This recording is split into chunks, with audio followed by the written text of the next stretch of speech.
안녕하십니까, 정성산TV입니다.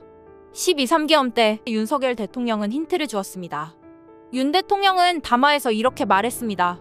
현행 법률로는 외국인의 간첩행위를 간첩죄로 처벌할 길이 없습니다. 성관위에 죽치고 있던 짱개 90명 잡아들이려고. 그냥 간첩도 아니고 외국인의 간첩행위라는 말을 직접적으로 언급을 한 것입니다. 공수여단, 방첩사, 정보사 요원들이 수원에 있는 중앙성관위 연수원을 급습하여 당시 연수원에 생활동에 머물고 있던 중국 공산당 전산요원 수십 명을 체포하였습니다.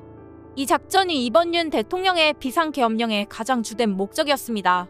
즉, 한국에 몰래 침투하여 한국의 중앙성관위 전산 서버를 조작하여 한국의 주권을 찬탈하는 중국 공산당 소속 전산 조작 현행범들을 현장에서 체포한 것입니다.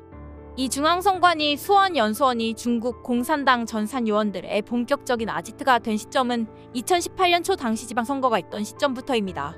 그 후 2020년 2월부터 전 세계는 코로나 팬데믹에 빠졌습니다. 전 세계 각국들이 서로의 출입국을 봉쇄하였습니다. 그러나 유독 중국인들의 한국 입국을 막지 않았던 자가 있습니다. 그 자가 바로 당시 문재인 대통령입니다. 코로나 팬데믹이 터지던 그해 2020년 4월은 대한민국에 총선이 있던 해입니다.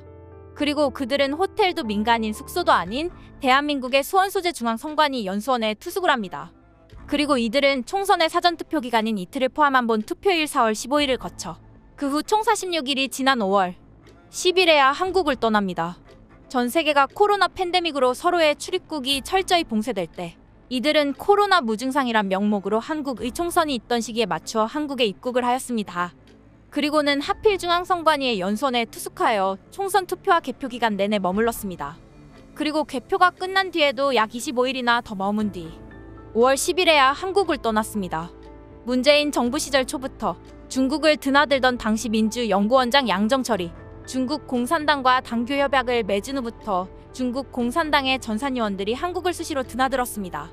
일반 호텔이나 민간인 숙소에 묵을 수 없었던 그들은 수원 소재의 은밀한 중앙성관위의 연수원의 비밀리에 투숙하면서 대한민국의 각종 선거에 전산 조작을 하였던 것입니다.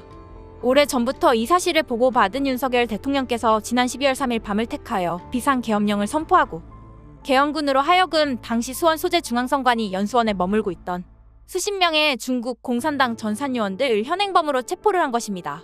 현행범으로 체포된 그들은 지금 현재 어떻게 되었을까요? 국민 여러분들께서도 곧 아시게 될 것입니다. 공식적으로 대공수사권이 있는 경찰이 잡아들이면 구속 수준밖에 못하고 처벌을 못합니다. 한번 들킨 간첩놈들은 더 깊숙이 숨을 것이고 이후에 잡기는 더 힘듭니다. 계엄 때리고 암암리에 잡아들여서 미국으로 보낸 게 맞는 것 같습니다. 도대체 왜 이렇게 급하게 계엄령을 내렸을까 생각해봤는데 이게 맞는 것 같습니다. 윤통은 돌아온다. 우리가 이긴다. 저 선글라스에 지금 오늘 명찰이 없습니다. 명찰이 없다라는 거는 어제 13기동대 대장이 얘기했던 겁니다. 이건 불법이라는 거를 어제 그 대대장이 얘기를 했습니다. 자, 우리말 직무를 하면서 명찰 안 달고 하게 돼 있어요? 답변을 해보세요. 우리말을 하는지 대한민국 국어를 하는지. 자, 신분 밝혀주세요. 본인 신분이 어떻게 됩니까? 대한민국 신분 밝혀야지. 우리말 못합니까? 우리말 못합니까? 우리말 못합니까? 대한민국 국민 맞습니까? 자, 지금 이 상황이 왜 도망가요? 그렇게 최저는 돼 있잖아. 자, 대한민국 국민이 아니고 어떤 국민입니까? 자, 당사자 얘기해 보세요. 아니면은 대한민국 국적이 아니란 말입니까? 자기 신분을 밝히고 갑시다.